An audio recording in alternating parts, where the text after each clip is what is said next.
Coming up on Arirang News. President Yoon will embark on his trip to San Francisco to attend the APEC summit next week to enhance Seoul's economic security and global leadership. His overseas diplomacy before the year ends also includes state visits to Europe. The United States has excluded South Korea from its list of countries to monitor for foreign exchange policies for the first time in 7 years, mainly due to current account surplus fell. We take a look at how this could impact South Korea.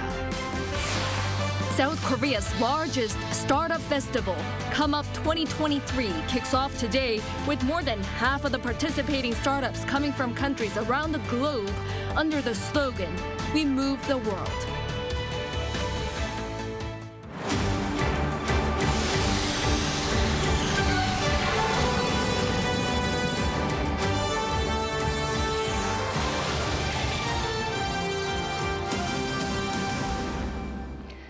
Good evening. It's 9 p.m. here in Seoul. Thank you for joining us on Arirang News. We begin with President Yoon's trip to San Francisco next week. There he'll attend the APEC summit with the aim of increasing South Korea's economic security and global leadership. On the sidelines, President Yoon and Japanese Prime Minister Fumio Kishida are expected to give a joint lecture at Stanford University. His diplomatic engagements will also involve state visits to Europe before the end of the year. Our top office correspondent Oh Soo-young leads us off.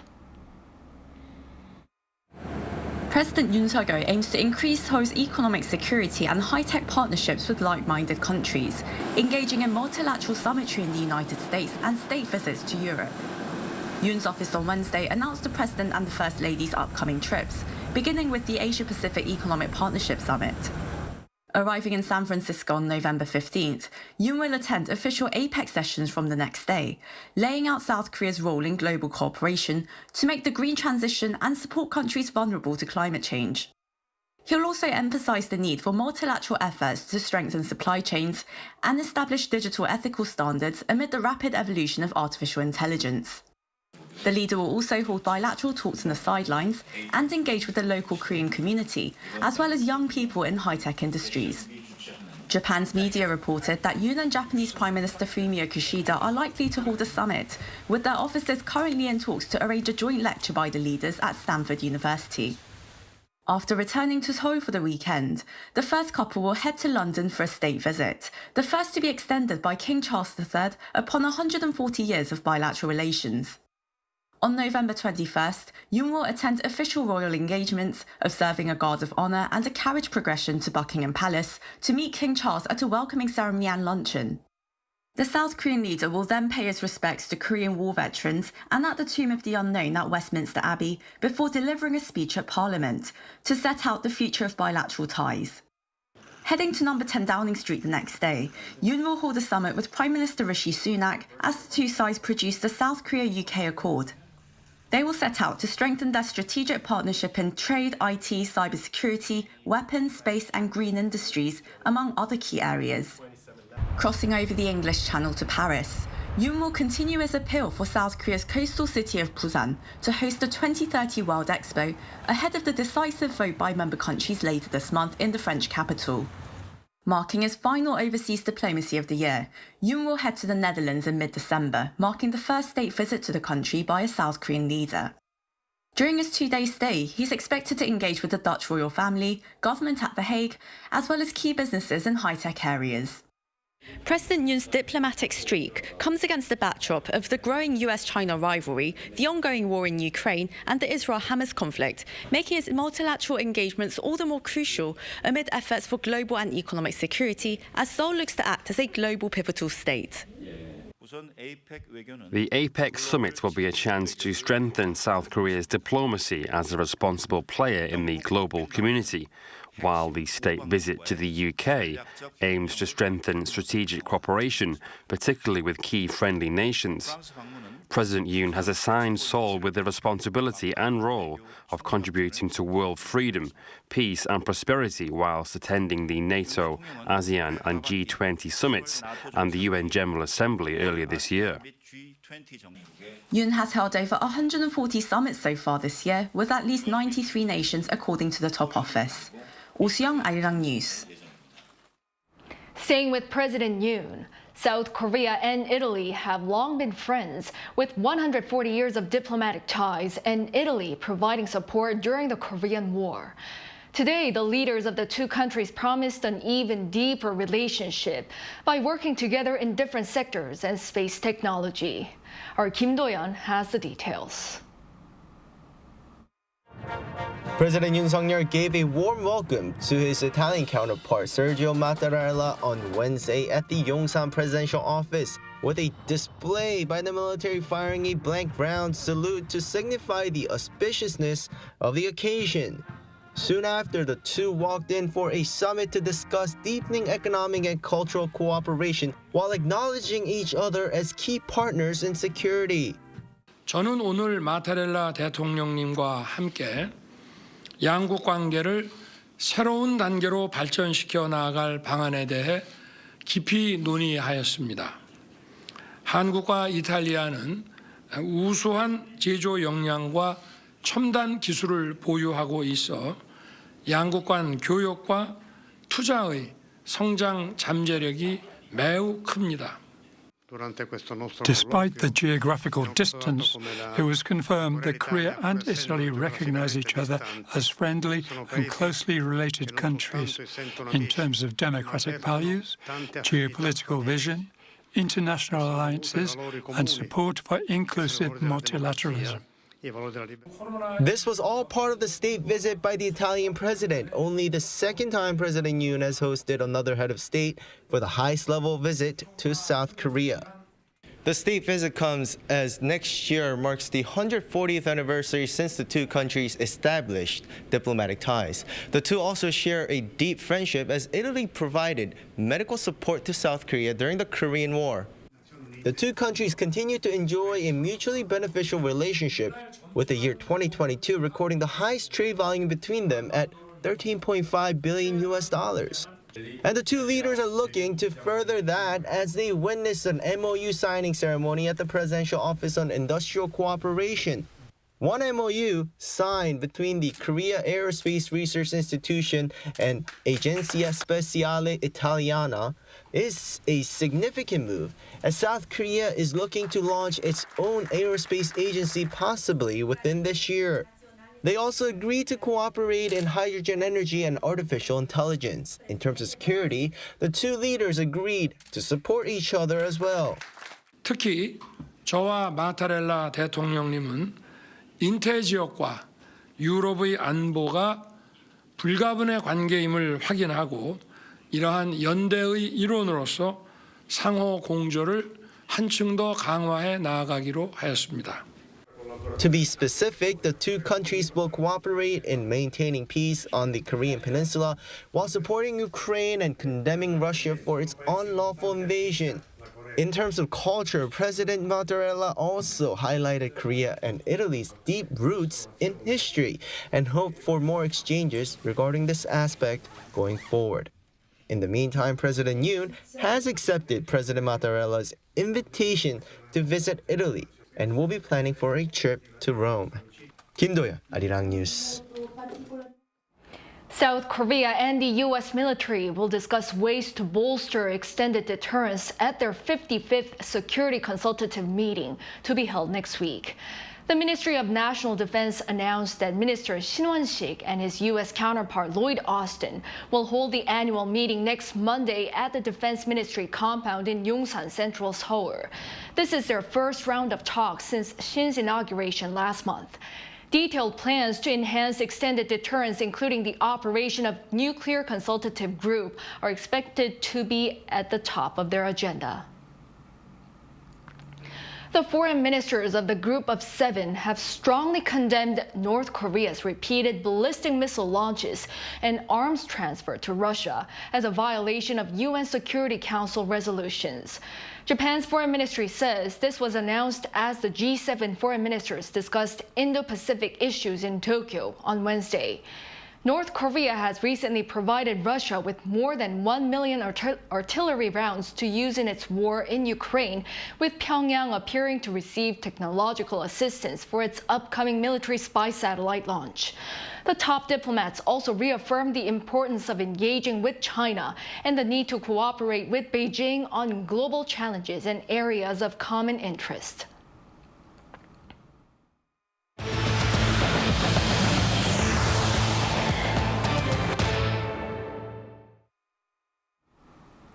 The U.S. has taken South Korea off its watch list of currency manipulating countries for the first time in 7 years due to a fall in the current account surplus.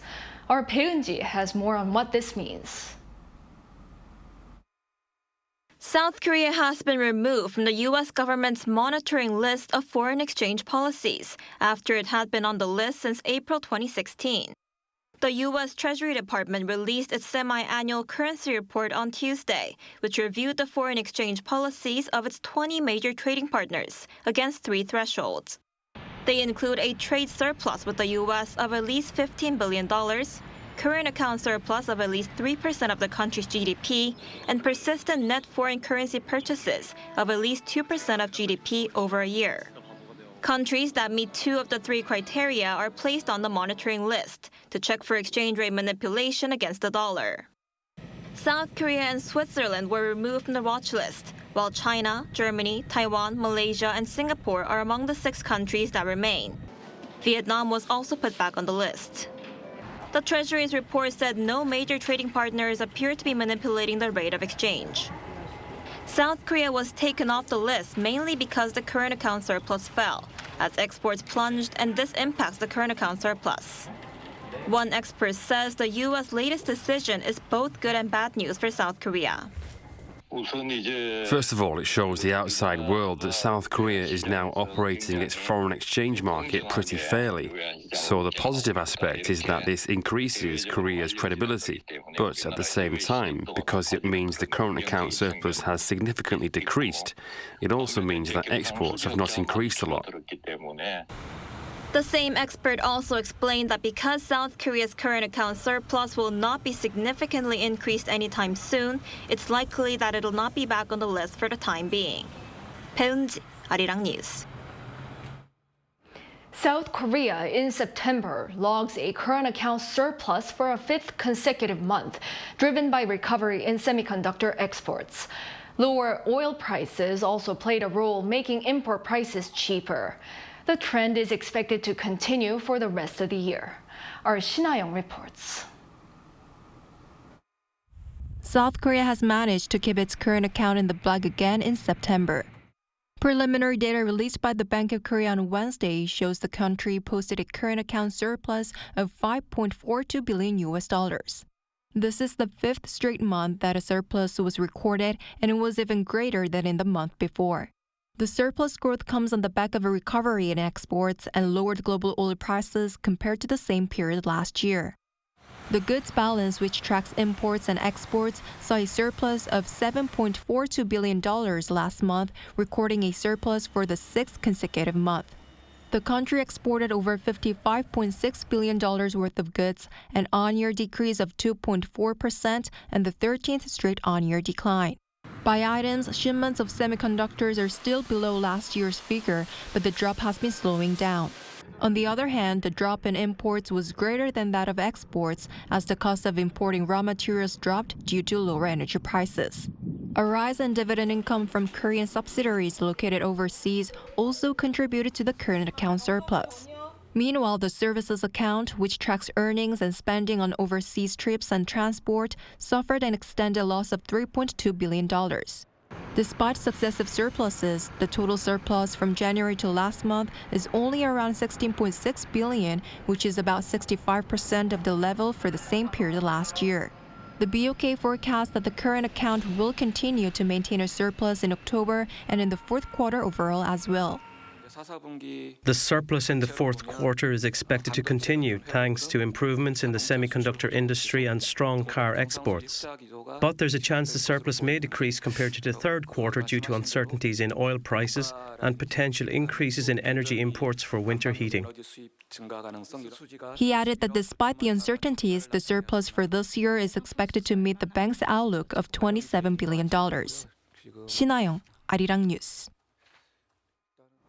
South Korea's biggest startup festival, COMEUP 2023, began today with more than half of the participating startups coming from overseas. Our correspondent Lee Soo-jin also sat down with the Minister of SMEs and Startups to talk about how to help local startups go global. South Korea is ready for startups to make their mark. The country's biggest startup festival, COMEUP 2023, which will be held across 3 days, kicked off on Wednesday under the slogan, "We Move the World." Now in its 5th year, COMEUP, hosted by the Ministry of SMEs and Startups, is focusing on helping startups expand into global markets and providing them with various business opportunities. For the first time ever, most of the participating startups, 60% in fact, are from overseas.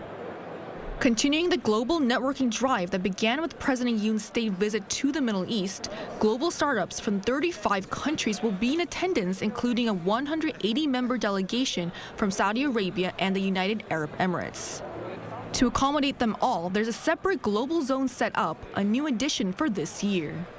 It stages company booths and country pavilions allow domestic startups to network and pitch to companies and officials from across the world. This year's COMEUP also features select local startups from various stages of development, giving them a platform to showcase their products. The festival also provides them with various opportunities for mentorship, networking, and investment. Arirang News sat down with the Minister of SMEs and Startups. She told us that this festival will highlight the strengths of South Korean startups. South Korean startups are being recognized for their superior technology. For instance, in this year's CES, a quarter of the Innovation Award honorees were South Korean startups. In a digital era where new technology and businesses are needed, South Korean startups are already garnering much attention. Also, this year's festival provides opportunities for startups to win what they need the most: capital. At this year's COMEUP, there are 160 venture capitals from both Korea and abroad in attendance.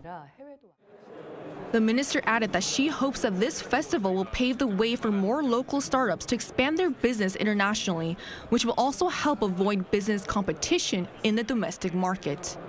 Lee Soo-jin, Arirang News. Over in the Middle East, as Israel intensifies its ground operations in Gaza, its forces are now engaged in urban warfare, which could lead to even worse casualties on both sides. Our Choi Soo-young has the details. About 10 days after the expansion of Israel's ground offensive in the Gaza Strip, its troops are now involved in urban warfare.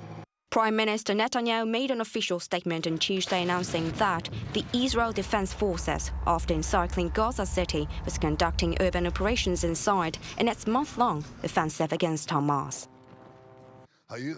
Gaza City is encircled. We are operating inside it. We are increasing pressure on Hamas every hour, every day. We have killed thousands of terrorists above ground and below ground. Defense Minister Gallant also announced the same day that the IDF was now in the heart of the Gaza City. This is the biggest city in the central area of the Gaza Strip and is controlled by Hamas, which uses it as its main base. Gallant added IDF troops and combat engineers moved into the Gaza Strip from the north and south using armored vehicles and tanks. IDF spokesperson Rear Admiral Daniel Hagari said the IDF has hit more than 14,000 Hamas targets in the region, destroyed more than 100 tunnels, and captured 4,000 weapons which is said were hidden in civilian infrastructure. He reiterated Israel's stance of no ceasefire, despite international calls for a humanitarian pause in the fighting.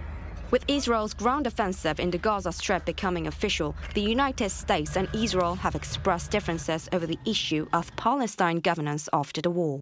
Washington warned once more against the reoccupation of Gaza following Netanyahu's comments that Israel will have indefinite overall security responsibility there.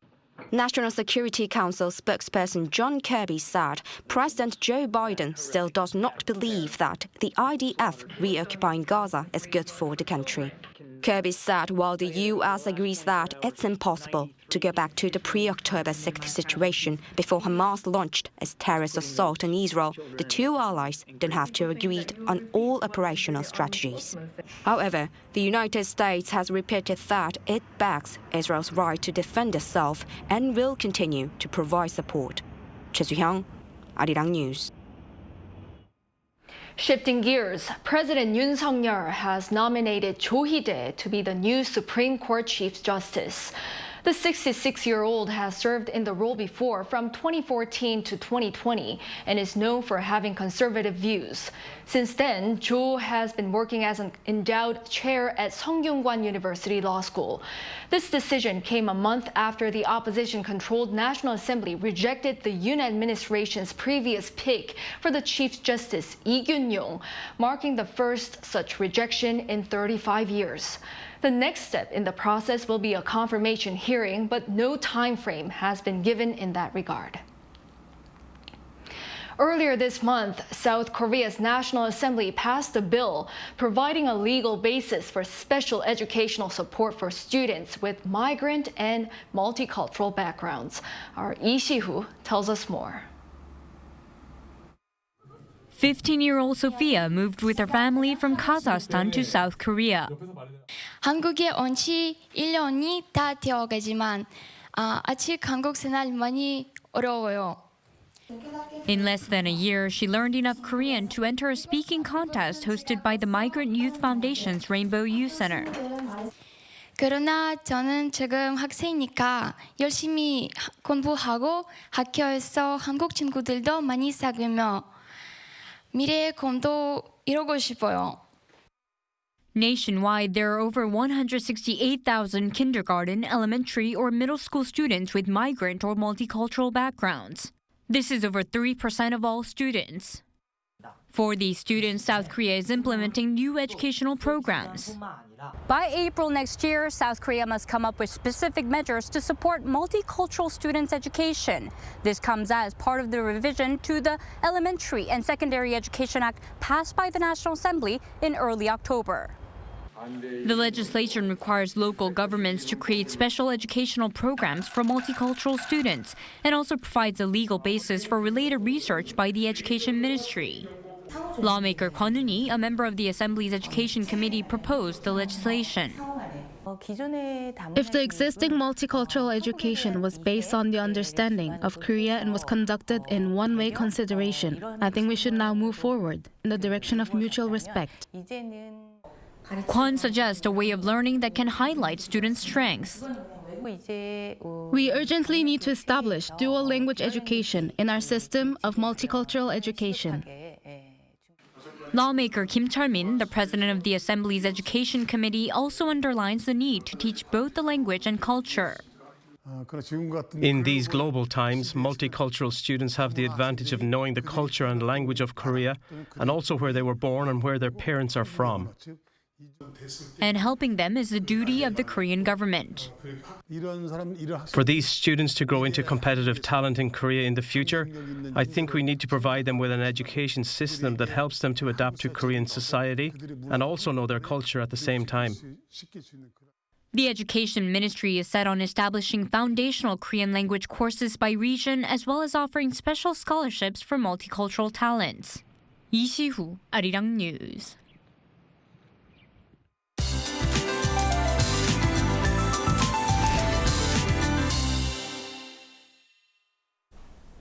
Overall conditions will get a touch warmer tomorrow. Seoul will be about 5 degrees warmer than today at 8 degrees Celsius. Other regions such as Andong will be colder at 4 degrees Celsius, with highs jumping significantly. Keep in mind the big contrast in daily temperatures will follow. Occasional showers are in the forecast starting tomorrow daytime. Western regions, including here in Seoul and parts of Gangwon-do province, will see around 5 millimeters. Jeju Island can expect about 5 to 20. For the coastlines, violent winds are in the forecast tomorrow. Winds will be gusting as fast as 10 to 16 meters per second. This will be conducive in creating high waves. For those fishing or boating, make sure to refer to the latest weather forecast. For tomorrow, Seoul will be starting off at 8 degrees. Chuncheon will be cold at 4 degrees. Highs will be jumping significantly for the daytime. Seoul will get up to 17, Daejeon 19, and Busan will reach 21 degrees. Southern regions will see rain continuing into Friday. On Sunday, the capital region will see lows plunging to minus figures. That's all for now, and here are the weather conditions around the world.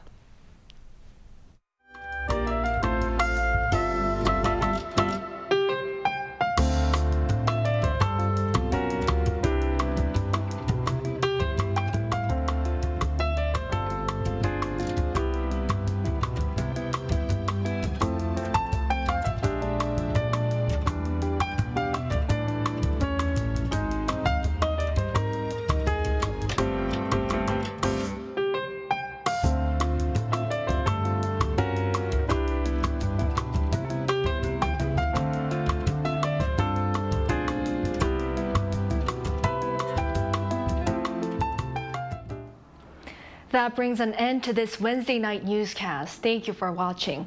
We'll be back tomorrow with the latest news. Good night.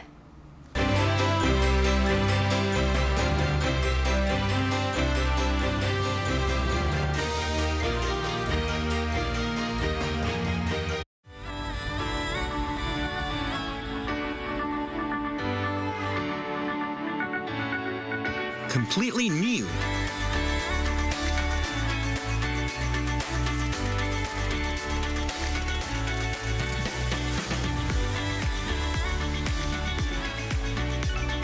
But some